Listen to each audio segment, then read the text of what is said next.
ಲೋಕಸಭಾ ಚುನಾವಣೆಯಲ್ಲಿ ಕಾಂಗ್ರೆಸ್ ಮತ್ತು ಜೆಡಿಎಸ್ ಮೈತ್ರಿ ಮಾಡಿಕೊಂಡಿವೆ.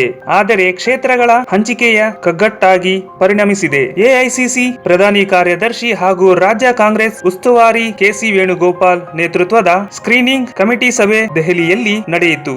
ನಡೆದ ಸಭೆಯಲ್ಲಿ ಕಾಂಗ್ರೆಸ್ ಜೆಡಿಎಸ್ಸಿನ ಹಾಲಿ ಸಂಸದರಾಗಿರುವ ಕ್ಷೇತ್ರ ಹೊರತುಪಡಿಸಿ ಇತರ ಕ್ಷೇತ್ರಗಳ ಸಂಭಾವ್ಯರ ಬಗ್ಗೆ ಸುದೀರ್ಘ ಸಮಾಲೋಚನೆ ನಡೆಸಲಾಯಿತು. ಮಂಡ್ಯ, ಹಾಸನ್ ಸೇರಿ ಜೆಡಿಎಸ್ಗೆ 6 ಕ್ಷೇತ್ರ ಬಿಟ್ಟುಕೊಡಲು ಕಾಂಗ್ರೆಸ್ ಮುಕ್ತ ಮನಸ್ಸು ಹೊಂದಿದೆ. ಹಳೆ ಮೈಸೂರು ಭಾಗದಲ್ಲಿ ಜೆಡಿಎಸ್ ಹೆಚ್ಚು ಸ್ಥಾನಗಳಿಗೆ ಬೇಡಿಕೆ ಇಟ್ಟಿದ್ದು, ಕಾಂಗ್ರೆಸ್ ಹಾಲಿ ಸಂಸದರ ಕ್ಷೇತ್ರಗಳ ಬಿಟ್ಟು ಕೊಡಲು ನಿರಾಕರಿಸಿದೆ. ಜೊತೆಗೆ ಮೈಸೂರು ಕ್ಷೇತ್ರವನ್ನು ಕೂಡ ಬಿಟ್ಟುಕೊಡಲು ಮಾಜಿ ಸಿಎಂ ಸಿದ್ದರಾಮಯ್ಯ ನಿರಾಕರಿಸಿದ್ದಾರೆ. ಮಂಡ್ಯ, ಹಾಸನ್, ಶಿವಮೊಗ್ಗ, ಬೆಂಗಳೂರು, ಉತ್ತರ ಕನ್ನಡ, ವಿಜಯಪುರ, ಉಡುಪಿ, ಚಿಕ್ಕಮಗಳೂರು ಕ್ಷೇತ್ರಗಳನ್ನು ಜೆಡಿಎಸ್ಗೆ ಬಿಟ್ಟು ಕೊಡಲಾಗಿದೆ. ಆದರೆ ಕಾಂಗ್ರೆಸ್ಸಿನ ಹಾಲಿ ಸಂಸದರು ಇರುವ ಚಿಕ್ಕಬಳ್ಳಾಪುರ ಮತ್ತು ತುಮಕೂರು ಕ್ಷೇತ್ರಗಳ ಮೇಲೆ ಜೆಡಿಎಸ್ ಕಣ್ಣಿಟ್ಟಿರುವುದು ಕಾಂಗ್ರೆಸ್ ನಾಯಕರಿಗೆ ತಲೆನೋವಾಗಿದೆ. ವಿಜಯಪುರ ಕ್ಷೇತ್ರವನ್ನು ಜೆಡಿಎಸ್ಗೆ ಬಿಟ್ಟು ಕೊಡಲು ಕಾಂಗ್ರೆಸ್ ನಾಯಕರು ಮುಂದಾಗಿದ್ದರು. ಸಚಿವ ಸಿಎಂ ಪಾಟೀಲ್ ಕಾಂಗ್ರೆಸ್ ಪಕ್ಷದ ಅಭ್ಯರ್ಥಿಯನ್ನು ಕಣಕ್ಕಿಳಿಸಲು ವರಿಷ್ಠರಿಗೆ ತಮ್ಮ ಅಭಿಪ್ರಾಯ ತಿಳಿಸಿದ್ದಾರೆ. ಮೈತ್ರಿ ವಿಚಾರದಲ್ಲಿ ಯಾವುದೇ